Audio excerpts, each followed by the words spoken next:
David Aiken, Global News. Good morning, Minister. Good to see you. I have a bit of a different subject matter. I know I should probably be asking Minister on about this, but you're here and she's not around this week. Civil service has grown 43% since you guys have been in office. It decreased every year the last 5 years of Harper. Your department's grown. PHAC's doubled in size. I know we had a pandemic, but it's still twice as big now. I don't know. What do you think? 43% increase in the civil service population in the country's only increased like 15% in the last few years. Do you have some thoughts about that? Is it a good thing, bad thing? It's just the thing?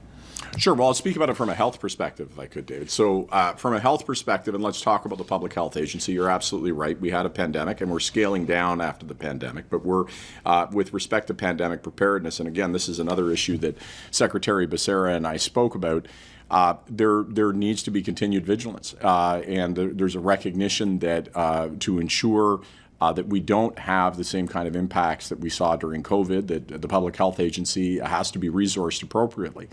In the second order, there's no question in health we're more ambitious. We have a oral health branch that didn't exist before. Rolling out dental care is the largest federal program that's ever been rolled out, and I don't mind an opportunity to talk about it. We have over 250,000 participating or seniors who've gotten care, and next week we're going to have, I think, very exciting information about how this new pathway is working with oral health professionals. Look, this is a very challenging time on the planet. I don't care where you live. And there are two different philosophies. One philosophy is you're on your own, good luck, walk into the wind, and what will happen to you will happen to you, or we're in this together. And that we have to stand shoulder to shoulder in the difficult times that we're in, and government has a larger role to play. I think in COVID we saw that. In healthcare, certainly I see it every day. I'm sure there'll be other questions around jurisdiction, or maybe there won't today. There often is. But who is going to coordinate this? I see different provinces that are doing great things in health, but there has to be a convening role to pull that together. So, if you're asking, is it a good or bad thing that government is more ambitious? I think it's a good thing. But it has to be measured against results.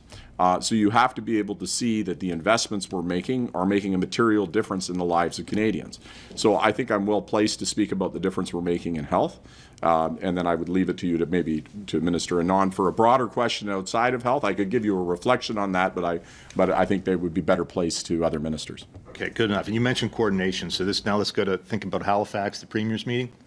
You probably heard Premier Eby yesterday actually complained about the lack of, I'm sort of paraphrasing here, lack of federal leadership to coordinate discussions on training and recruitment in the healthcare sector. He thinks, I don't know if this is news to you, but he's, in addition, of course, they all want more money, but they'd like some leadership on coordinating recruitment and training in healthcare.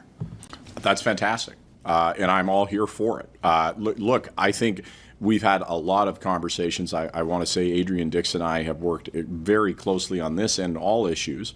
And if they want that collaboration to go deeper, I'm all for it. My instinct here is that Canadians don't want to hear us talk about jurisdiction and point fingers at each other. They want us to focus on solutions.